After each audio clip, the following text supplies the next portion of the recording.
us at the second annual Black Ink Book Festival in New Orleans, Louisiana on Saturday, May 11th from 11 a.m. to 3 p.m. at City Park's Pavilion of the Two Sisters. Meet 85-plus authors representing over 100 fiction, nonfiction, children's, science fiction, poetry, and urban fiction books. Plus enjoy author interviews, readings in the garden, a live DJ, book giveaways, and free custom tote bags for the first 100 attendees. The event is free to attend. Pre-registration is requested on Eventbrite.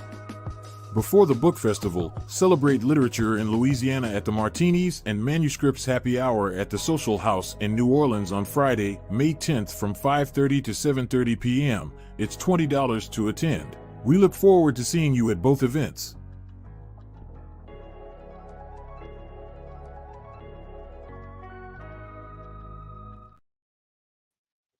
Hi, everybody. This is Michelle Jackson. I'm here with our final set of interviews with our authors from the Black Ink Book Festival. We are so excited about this book festival. It's taking place on Saturday, May 11th at City Park, New Orleans, Pavilion of the Two Sisters from 11 a.m. to 3 p.m. We are super excited because we have over 85 authors who will be there, and they're going to be there to showcase their work, to sell their books, but also to build a fan base. So even if you're not there to purchase the book, join their email database so that they can stay in contact with you. We will also have a live DJ, readings in the garden, that's in the botanical gardens. We're going to have interviews on stage with our featured authors, and these are our best-selling authors like Farah Rashan, who is a best-selling romance novelist. She's going to be there. We're going to have the poet laureate from Louisiana from 2021 to 2023, Dr. Solori. She's going to be there. We're going to have Miss Kai, who's going to be in the place doing a pitch. So if you want to pitch your book idea for a traditional publishing deal, you can also work with her on that. There's just going to be a lot going on. We're going to be giving away free tote bags to the first 100 guests, and we're going to be giving away free books. So this is it's so much more than just a book fair. But these VIP interviews are all about showcasing the authors who have agreed to participate and showcasing them in a way to get you to come to the event, buy their work, as well as get a signed copy of their work. But if you cannot buy their work at the event because you can't attend, you can always go to direct2author.com, and I'll put that up on the screen later so that you can purchase what they have. Now, if you're on Facebook and you're looking for the link, go to author Michelle D. Jackson and share that link on your page. But you can also see us on YouTube, and this is live, so you can drop your questions on YouTube. But for now, let's get everyone on the screen. Hello, hello, hello. Beautiful faces this morning. What's going on? Y'all good? Yep. Yeah. Good morning. Good. We're going to start by learning a little bit about your work. And again, our goal is to get everyone to come out and see you. I love for people to see your faces because, you know, we're writers like everyone else, okay? We're writers. We're where the Toni Morrison started. We're where the Maya Angelou started. We're there, right? We're writers, all of us. You don't distinguish us based on how we got published. It's the fact that we are pouring our passions, our love, everything on the paper. And so we really want you to see these faces and understand what they put into this work so that when you come out to the book fair, you're not just coming out to support a book and throw it in the back of your car and never pick it up, but that you want to read it, you want to share it with someone, and you want to encourage people to support these authors. So again, I'm Michelle Jackson, the founder of the Black Writers Workspace. I am the host of the Black Ink Book Festival. I am also the owner of direct2author.com, which is a book marketplace. We have over 400 books in our marketplace, and we encourage everyone to go there to purchase directly from our authors. So let's start with you, Tiffany. Tell us about your work. And you're coming to us from New Orleans. Me and you, I think there's only been four people in the last 5 interviews that have been from New Orleans. So that tells you that people are coming from all over the country for this book fair. So talk to me, Tiffany, about your work. So I mainly write fantasy. The first book that I ever wrote is called Void. It took me 10 years to write that one. And And ever since I've been working on the series, my third book is the third book in the series is supposed to be coming out June 18th of this year. It is basically about a woman who was turned to stone for 1,000 years, and then she comes back and she finds that the world is different, and enemies have become allies, allies have become enemies, and so she has to navigate this new world that moved on without her, essentially. And it starts off with her going to a small town and kind of spirals into this world-ending scenario. Excellent. So you have one book, The Void. You're going to be at the book fair signing books. I love that you're writing fantasy. I'm seeing more and more African American writers that are writing fantasy. Talk to us a little bit about world building and what you learned about yourself in this process of writing this book. So I learned a lot about myself while writing this book. I learned that I really do want to see other Black people represented in fantasy, because so often fantasy was an explicitly white space, to the point that when I was a child and I was writing my first fantasy story, instead of writing princesses that looked like me, I was writing princesses with brown hair and blue eyes. So now I've kind of made it my mission to explore Blackness in the fantasy space and all that stuff. And world building, I am a pantser, so every single time that I write, I'm kind of discovering the world as I write. I don't build the world. I mainly build the characters, and then the world comes afterwards. Like whenever there's a challenge that I need them to face, I come up with it in the moment, and it kind of weaves into the world building and all that stuff. That's excellent. Looking forward to seeing your book, meeting you, and just everybody go in and support. I love that you're writing in fantasy, and you're young, energetic, from New Orleans. Did New Orleans inspire? Is there any of the culture that you infused in your work? There's not much of the culture that I infused in my work, but my next book, this one that I'm working on right now, might be a little more New Orleans inspired. Okay, excellent. So we have someone else to join us, UK lady, Rhyme Yvonne. Give me your last name again. Cooper. Absolutely. Tell us about your work. Talk to us about what you're going to be showcasing at the Black Ink, and what inspired you to write it. Okay, so the main thing I will be showcasing is my latest poetry book.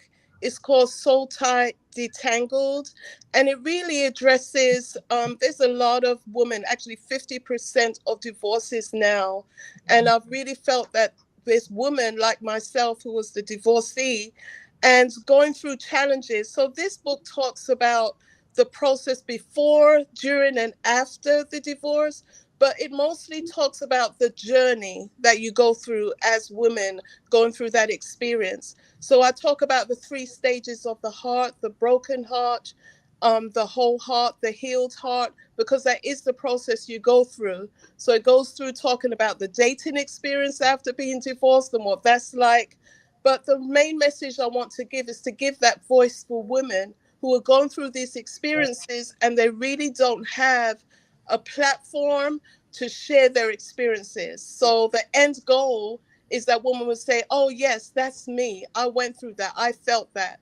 And the end goal being that the person or woman is healed from that experience.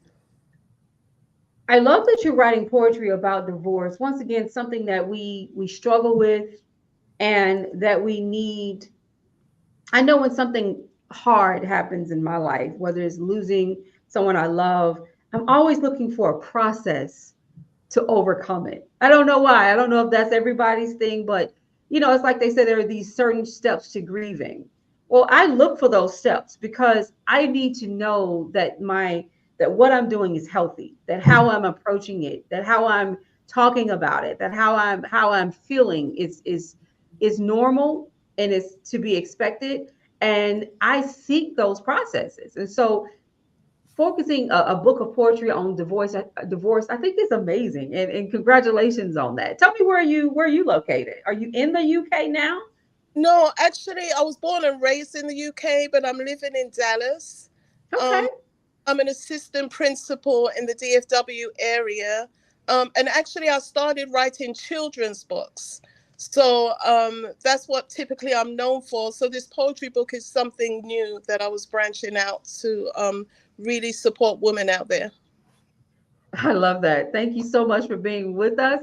And everybody go to her table, get to know her. We're going to ask some more questions coming up. So we've got some time, y'all. This is my last one. So we're going to have a good conversation. So we'll come back around and learn more about your children's books as well. Dr. Cat, talk to us about your work. And first of all, I want to say this to you because I pay attention to a lot of things.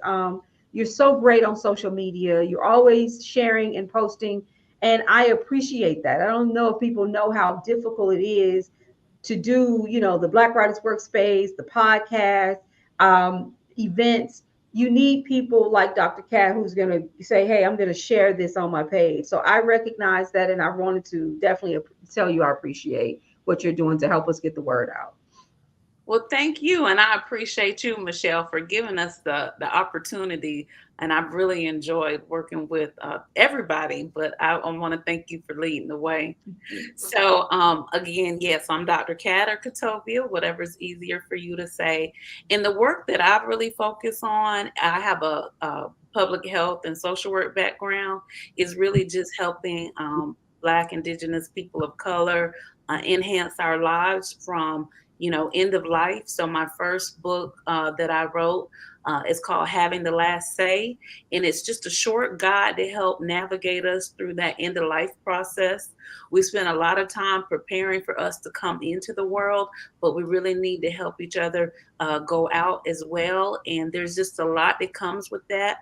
Things that we can do to help ease the burden to our family members as well.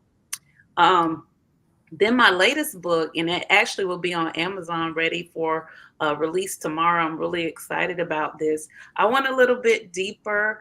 I just started doing some of my own healing in terms of just living with the eating disorder, and really realized that there's virtually no data on Black women, Black people with eating disorders, men, women.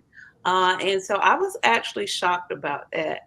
And so A Life of Optimal Health really addresses that, really helps look at it from both points of view, from awareness to understanding, and how we got here, and just really how to begin to heal. So I'm really excited about that. It'll be first available there. So if you stop by the table, you can get both Having the Last Say and A Life of Optimal Health. But I'm excited about that too. I love that you're tackling something that is very unique to the culture, which is dealing with eating disorders for Black people. I think there's always this stereotype that we don't have eating disorders. We just like to eat. But nonetheless, we do like to eat. But eating disorders go both ways, right? You can be bulimic, right? You can, not eat enough, but then you can also overeat as well, which could be a eating disorder. And, looking at us as being like everyone else, which becomes a challenge I often find when we start looking at data, and you find that all the data does not represent you, as if we as a culture don't deal with certain issues. We deal with all issues. So that is really great. I would love to get a copy of that to better understand the research. I love data. So about some of the information that you're finding, because I think what's happening in the whole weight loss and weight management world is we're finding out that a lot of people have been keeping their weight down using medicine, not necessarily healthy living. But we're told that the only way to be healthy is to go to the gym 3 times a week. Don't eat anything but vegetables. And I think we're finally getting to a place where we're saying, okay, it's bigger than just that. It's emotional things. It's the environment. It's the food and how healthy or unhealthy the food is. There's just so much there. So congratulations. And I do encourage everyone to go by your table and support your work. This is great. Buddah, I love your name. I just feel like this is something I need to change my name, my middle name to Buddah. I love that. Talk to us about your poetry. Tell us, you're out of the Virginia area. I lived in Maryland for years as well.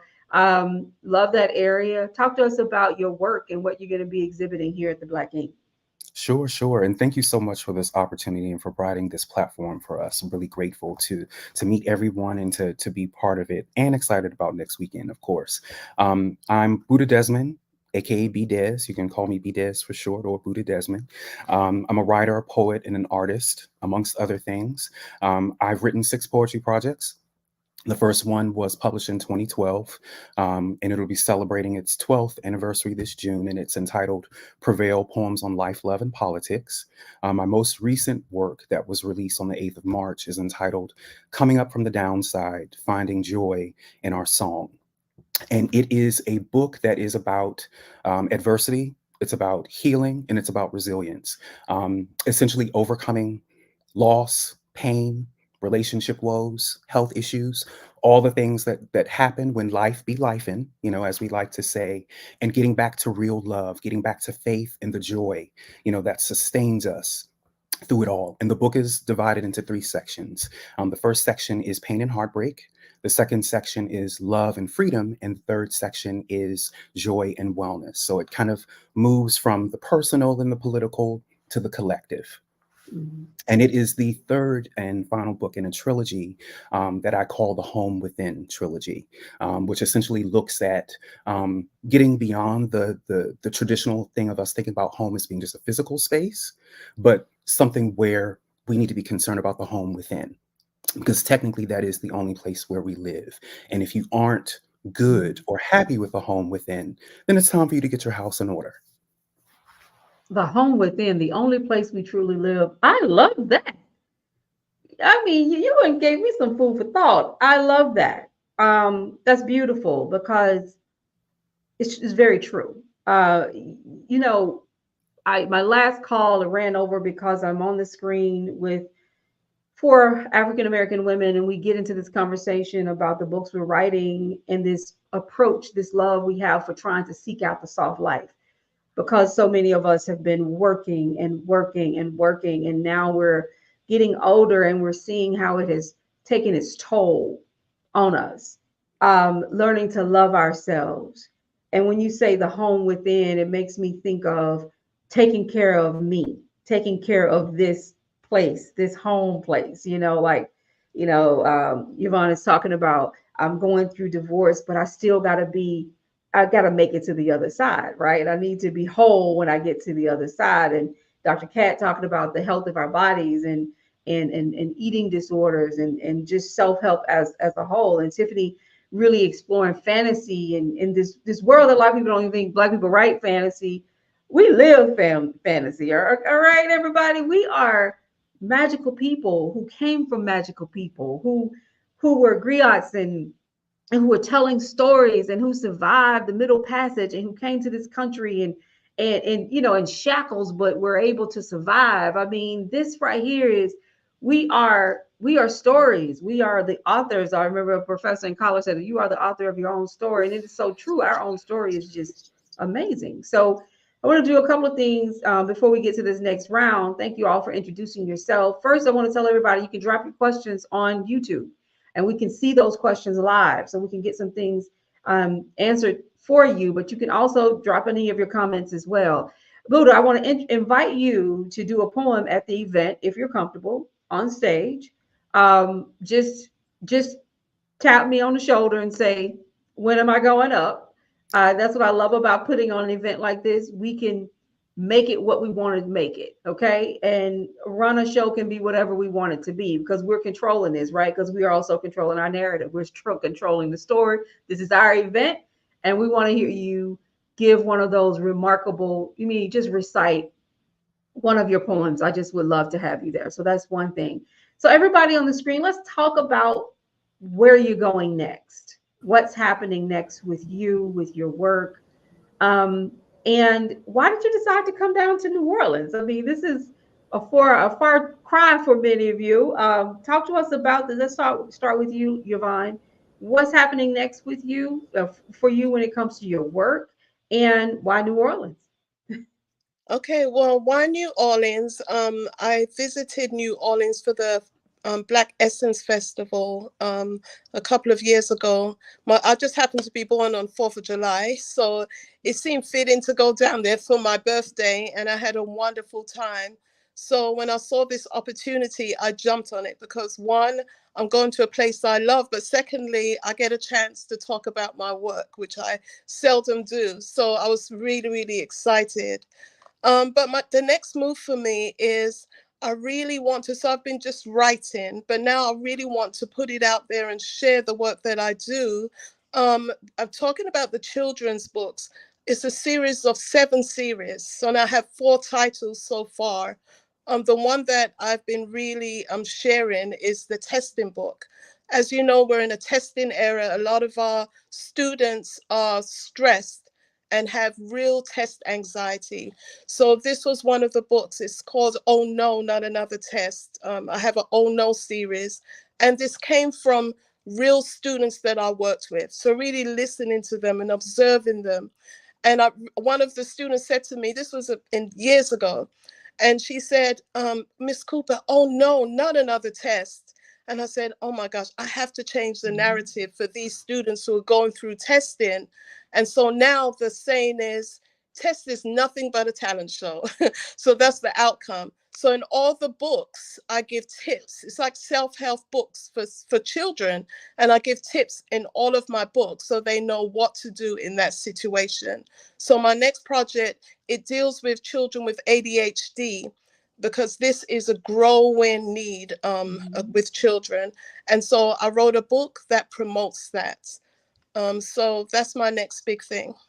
Excellent. I love that you're tackling testing. I have a 17-year-old who's now graduating high school, and I know you know this, but parents, we struggle with not just preparing them for the test, but also trying to get them to believe that there is a world outside of the test, that if you don't ace the test, that doesn't mean that you're a bad person. And I think that's something that as educators, I hope that educators are telling our kids that, because when you're teaching to the test seems to be the litmus test to who you are as a person. Oh, I flunked that test, so I'm not a good student. No, that's not always the case. So I love that series. I'm definitely going to drop by your table and take a look at your books. Thank you so much also for coming out. Tiffany, talk to us about your next move. What's happening with you? Where are you going next? And I mean, you don't have to answer the why New Orleans, because you're already in New Orleans. So I hope you're inviting everybody you know to come out to the book fair as well. That would be great. I already told my coworkers. I already told my family. We're coming out in force. Okay. But for me, my main motivator right now is writing and exploring Black women in fantasy. I'm starting a new series because I really wanted to do a little portal fantasy. And so my main character is a Black woman. She has some strained relationships that I want to explore, because not everyone has the picture perfect relationship with their mother or their father. And that's something that I really wanted to explore in my writing. And I also wanted to explore, the concept of like other worlds, other places where, things aren't quite like they are here. And so that's what I'm going to be working on next. I've already started the manuscript. It's coming out perfectly. Each chapter is so long, though, because so many things happen. But I am just super excited to be offering representation in a genre that has been explicitly white for so long. I used to write a blog when I was in college about why Black people weren't accepted in fantasy, because I distinctly remember getting into an argument with someone in college, because I was like, I was a big fan of Game of Thrones, and I was like, why is it that Black people have to be slaves in Game of Thrones? And then they counter, they're trying to be historically accurate and whatever. I'm like, so we can have dragons, but Black people not being slaves is the stretch? Mm-hmm. That's where we draw the line? Like, we can believe in dragons, but Black people not being enslaved is where we is too much of a stretch for us. So that's why I've been writing so many fantasy stories about Black women and Black men who aren't enslaved, who are the heroes of their stories. Some of them are the villains too. Like, I want to create a world where all Black people are represented in the fantasy genre, and so that's kind of my mission. I love that. I love that mission. You remind me of a writer, Ava, who writes horror. And she's doing the same thing. She's doing collecting a lot of data around how Black people are represented in horror movies, the stereotypes of the first person who's going to die is the Black person.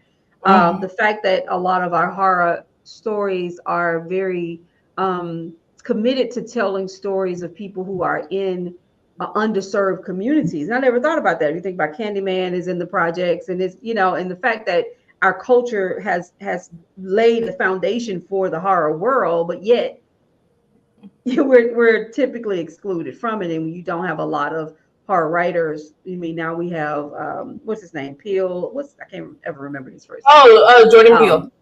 Yes. So now you're talking fantasy and looking at it not just from the writing, but how we are being portrayed in mainstream movies or series is important, because the people at the top who are making the decision of how to portray us, a lot of them aren't from our culture. So when they began to look at it, why would we be slaves in Game of Thrones? My God, why? I don't watch it, but my goodness, the idea that we're slaves in it now makes me wonder why is this so popular with everyone? And nobody is asking the question that you just asked. So we have to start asking these questions. So congratulations, kudos to you for being serious about wanting to portray us in the genre of fantasy and eliminate the stereotypes. Okay. I mean, does the slave jump on top of a dragon at some point and becomes the king? Help me understand why we slaves. I didn't know that. So I'm a little put off by that. But okay, I'm gonna watch it now because of that. I want to see it. But congratulations, and I'll definitely be looking for your table so that we can get to know each other. So Buddah, talk to us. What's next for you? Sure. I'll go back and talk about New Orleans as well, because it actually connects with my most recent book. I had the opportunity to go to New Orleans for the first time last July. My arts fraternity, Gamma Xi Phi, we had our national convention there. I had never had the opportunity to go to New Orleans before. Have always wanted to go since I was a kid. So I don't know if it's something in the water. I don't know if it's something in the air, but I came back to the DMV so reinvigorated, so refreshed, so renewed in ways that I hadn't been for a while. And I had a working draft for Coming Up from the Downside, before I left. But about 4 weeks after I got back, I had finished the manuscript in a weekend, had the full title, had set everything up, had all the poems in the sections and the way that I wanted it done. And that was the quickest amount of time that I think I had ever put a manuscript together. So New Orleans, definitely has a stake in this book, finalizing it, going to the publisher and getting out to the public. So, I'm really looking forward to going back. So as for what's next for me, I have 2 manuscripts that I'm working on now. One of them is titled Running Towards Love, another poetry collection. As I'm seeing it now, the poems are probably going to be in 3 sections, where the first one is going to talk about scenarios where you're running away, or you find yourself running away from love, whether it's a relationship with yourself or relationship with other people. The second section, the in-between. So that's the situationships. That's the friends with benefits, or what I like to call the everything but. You want the benefits of being in a relationship, but you don't want to be in one. We know what that's about when we get to the real of it all. And then the third section would be running towards love. So that's when you're reclaiming it, when you're finding it for yourself, within yourself, and then, successfully with other people. And then the second manuscript is going to be a little bit different. And it's a collection of provocative pieces, things that are sassy, that are sultry, that are sensual. So it'll be a different side, of B. Des. So that one is still untitled, but I'm excited about both of them in particular. But I think Running Towards Love, it kind of carries on with the theme of a lot of what I've been writing, but we'll push it a little bit further. I love that. You are tackling some amazing issues, and you said something, first of all, to New Orleans. New Orleans there's this magic here. There's this mysticism in this city. I've lived here now 7 years, and you can't even put it into words, but you feel it when you come and you go. Like when you come here, you leave, you go home. You have to sit with this feeling that you have. I remember coming here young, going to the Essence Festival, all through college. I would come here, and it felt like I was just in a different country when I would come to New Orleans, especially downtown. It's just a vibe. So I understand exactly what you're saying. But you said something about situationship. I've been watching Grownish. I've been binging Grownish because my son is about to go off to college. Now, this is probably not the best case study for him, but for me, I needed someone to explain to me what I was facing with a college student in 2024. Been watching it. It scares the Jesus out of me, honestly. But they talk a lot about situationships. And I mean, I love that term because a lot of us are in just that. We're not in relationships. We're in something else. And it is changing how we approach love in some ways and how we seek love. I mean, we're meeting online. We're doing things that I didn't do when I was growing up. I've been married 22 years, so I'm completely confused to a lot of this. But it really is something that we are redefining or reimagining what those steps to love are. So I'm really interested to read your work. So thank you so much for that. Did everybody get a chance to talk about their next up? Dr. Kat, did you tell us what's next up for you? Oh, yeah, thanks. And why not New Orleans is what I say. I mean, anytime to come there. I mean, there's just some places that anybody should go to, and that's just one of them. So there's nothing like it. And I enjoy it. I've been going to New Orleans for many, many years. For many different reasons. It just has a rich culture and history as well. And to have seen it before Hurricane Katrina and after, and where it's at now, it is remarkable as well. To let you know you can rebuild and you can come back for sure. Mm-hmm. So so my next project, I'm really just looking into more of, what we're experiencing in terms of our bodies. So I'm looking more into just some of our behaviors that we do in terms of our hair care, the chemicals that we introduce into our bodies, the health factors related to that.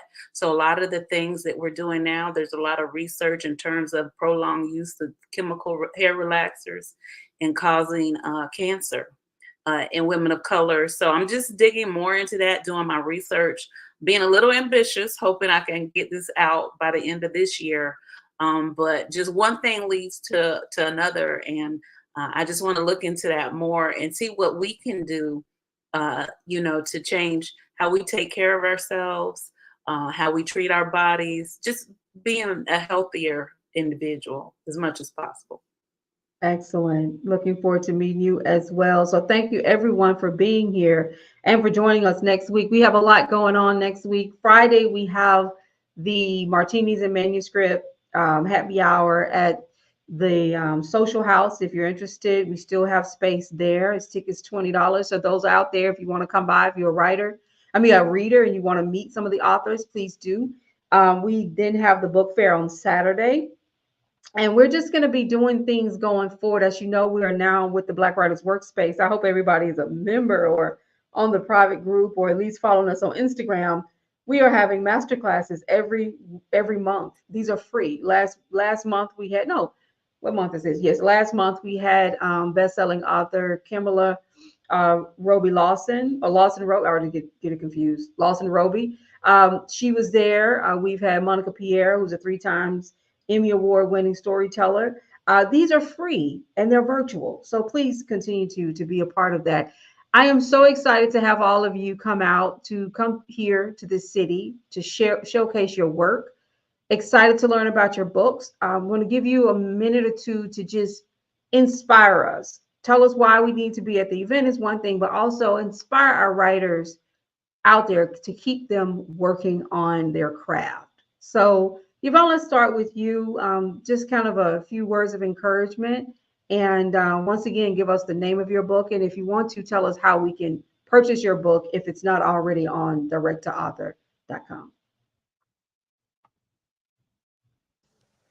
Okay, so the title of the poetry book is Soul Tide Detangled. You can get it on Amazon and most other platforms. However, you can also get it at Direct to Author. You can get it there. And there's one thing I failed to mention is that this book was based on my real experiences. It started out as journal entries, and I put this all together into a book. So this is really my heart here.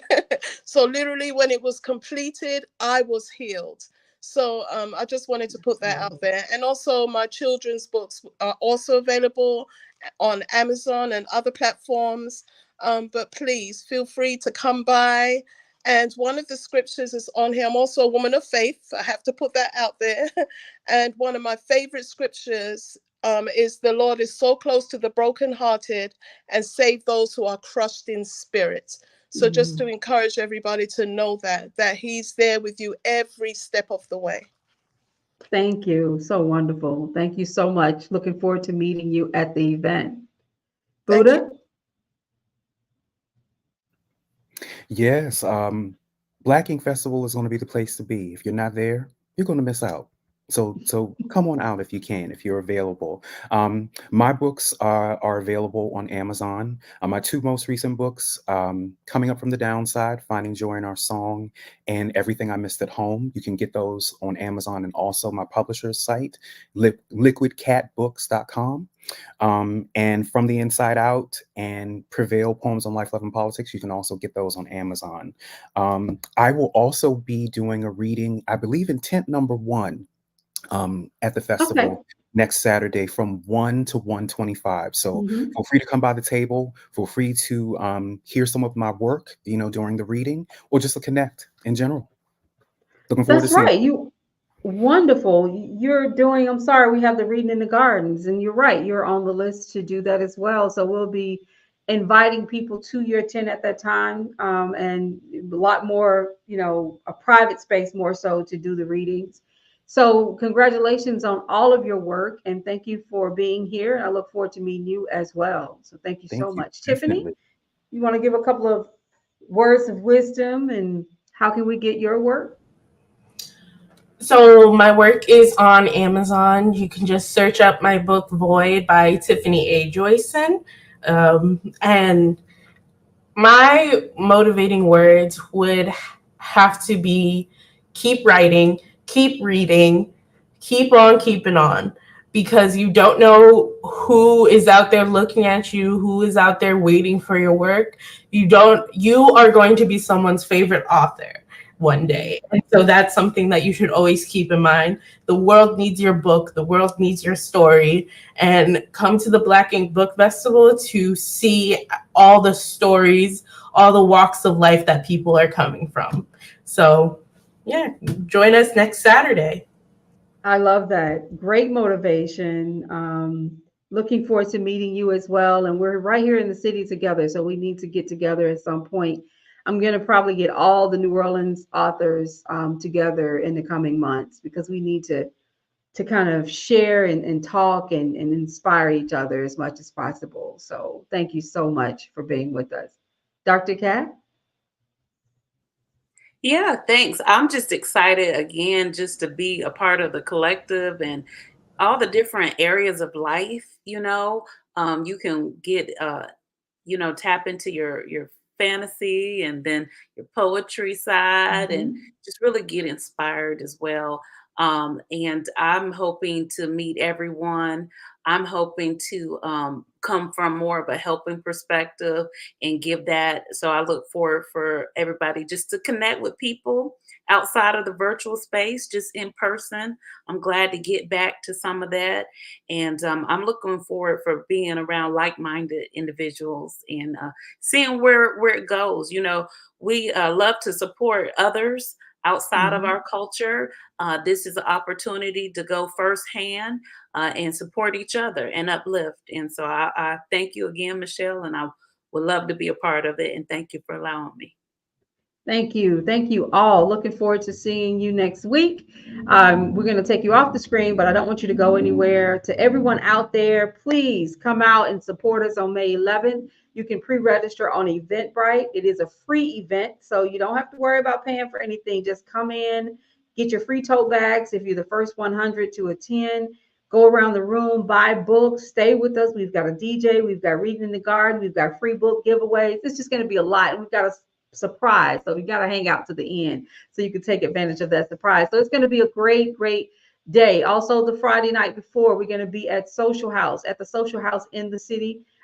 This is it's kind of a lounge, and so we're going to be there. We've had a little food, some drinks, and you'll get an opportunity to meet with some of the authors. So that's a really cool thing. And once again, we do have the pitch event that's taking place. If you're interested in pitching your book to get a traditional publishing deal, we're going to have author Kai. She's going to be there. She's an agent and an author, and she's going to be setting up 5-minute pitches at her table. So you can pre-register. I'm not sure if she's got any space left, but you can find that information on the Black Writers Workspace page. So be sure to follow us on the Black Writers Workspace. Buy your books from Direct to Author. Now, what is Direct to Author? It is a site that I created to help promote books. We don't sell them, so we're not getting a share of anything. We want you to sell your books as authors how you want to sell your books. This maximizes your revenue because a lot of us are independent. We're not getting a royalty per se, and we're not getting any funds, upfront funding for these books like you would get from a major publisher. So what we want to do is you put your book on Direct to Author. It's free. And then you send people to buy the book from your source, from your website, from your Amazon account, however you choose to do that. And we're going to be we promote these books all the time as part of what we do. And we also offer some marketing packages if you're interested. So congratulations to everyone. Thank you all. You stuck with me for 5 sessions. We've done 5 hours of this Thursday and Saturday on time. No one fell out their chair. Nothing crazy happened. Kept everything going. Great conversation. Now meet us next week so you can meet these dynamic writers and support them. And what is support? Buy the book, read the book, review the book. Let one friend borrow it. That's it. And everybody else has got to pay. That's the rules. If I can get that on a sign, I'm going to have that up at the event because that's how you support writers.